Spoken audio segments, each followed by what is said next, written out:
আসসালামু আলাইকুম। S part of light চ্যানেলে আপনাদেরকে স্বাগত। এরকম সুন্দর সুন্দর ইসলামিক গজল ওয়াজ পেতে এই চ্যানেলটিকে সাবস্ক্রাইব করুন এবং আমাদের ভিডিও সর্বপ্রথম পেতে অল নোটিফিকেশন অন করে রাখুন। কামনা বাসনা যদি আল্লাহর দরবারে চায়, আল্লাহ পাক রব্বুল আলামিন ওই সকল বান্দা বান্দীদের জীবনের মনের আশা তামান্নাকে আমার আল্লাহ পাক তাদের মনের আশাকে পরিপূর্ণ করে দেন। জোরে জোরে বলুন সুবহানাল্লাহ। হাজার মাস রাত অপেক্ষা উত্তম এমন একটা রাত আল্লাহ পাক নিয়ামত হিসাবে আমাদের কাছে রমজান শরীফের মাসে আল্লাহ পাক নিয়ামত করে পাঠাইয়েছেন। আল্লাহ রসুল তাই জানিয়ে দিচ্ছেন, আমার সাহাবীরা শুনে রেখে দাও, এমন একটা মাস আল্লাহ পাক তোমাদের সামনে পাঠিয়ে দিয়েছে।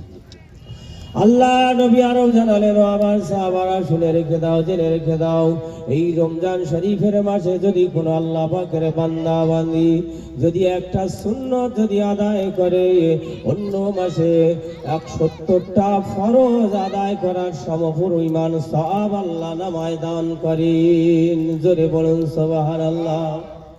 আল্লাহ নবী আরো জানালেন, আমার সাহাবারা এই মাসেতে যদি কোনো ব্যক্তি যদি একটা নফল ইবাদত করে, অন্য মাসে 70টা সওয়াবের 70টা ফরজ আদায়ের সমতুল্য আমার আল্লাহ পাক তাদের নামায় আমলে সওয়াব দান করেন। জোরে বলুন সুবহানাল্লাহ।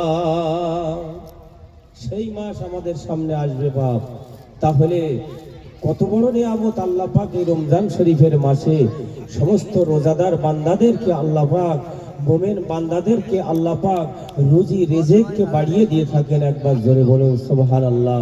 সেই মাসে আমাদের সামনে আসবে, তাই সেজন্য আমাদের সকলকে আমার ভাই ও বাবাজিরা তৈরি হতে হবে।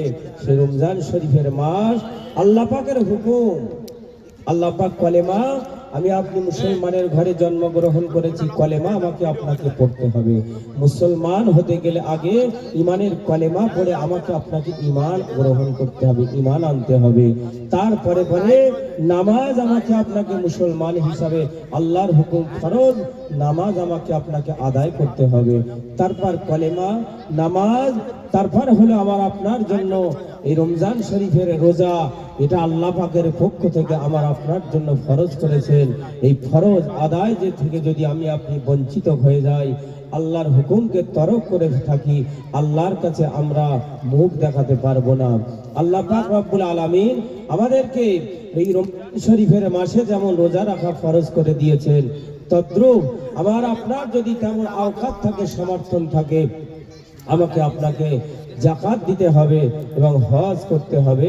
এই সমস্ত হজ যদি করার মতো আমার আপনার আওকাত আল্লাহ পাক সেরকম মালিককে নিসাব করে থাকেন, আমি আপনি যদি হজ না করে মারা যাই, তাহলে আল্লাহ পাক, আল্লাহ রসুল বলছেন, যে বান্দা বান্দি, যে আমার উম্মতি, তার হজ তার জন্য ফরজ হয়ে গেল, অত সে হজ আদায় করলো না, আমি রসুল্লাহ ওই ব্যক্তির দিকে আমি কোনো দিনের জন্য তার দিকে তাকিয়েও দেখবো না।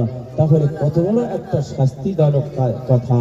আল্লাহ রসুল বলেছেন যে ওই ব্যক্তি, যে ব্যক্তি যার হজ ফরজ হয়ে গেল, সে যদি হজ না আদায় করে মারা যায়, ওই ব্যক্তিকে আমি রসুল্লাহ কিয়ামতের ময়দানে তার দিকে মুখ ফিরেও তাকাবো না। এরকম ভাবে আল্লাহ রসুল জানিয়ে দিয়েছেন হাদিস পাকের মধ্যে। সেজন্য আমার ভাই ও বাবাজিরা, আমরা অনেকেই আছি, আমাদের হজ করার মতো সমর্থন আল্লাহ পাক দিয়েছেন, তবুও আমরা সেই মনে হয় যে আমাদের খাওয়া হয় না, এরকম ভঙ্গি নিয়েও আমরা অনেকে চলে থাকি। এটা কিন্তু অপরাধ, অন্যায়।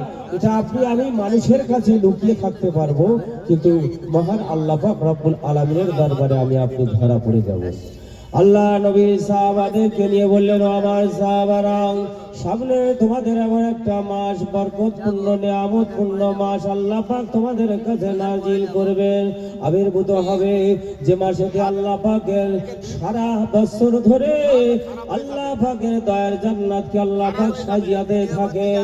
আমার সাহাবারা শুনে রেখে দাও, জেনে রেখে দাও, আমার আল্লাহ পাক সারা বছর ধরে জান্নাতকে সাজান।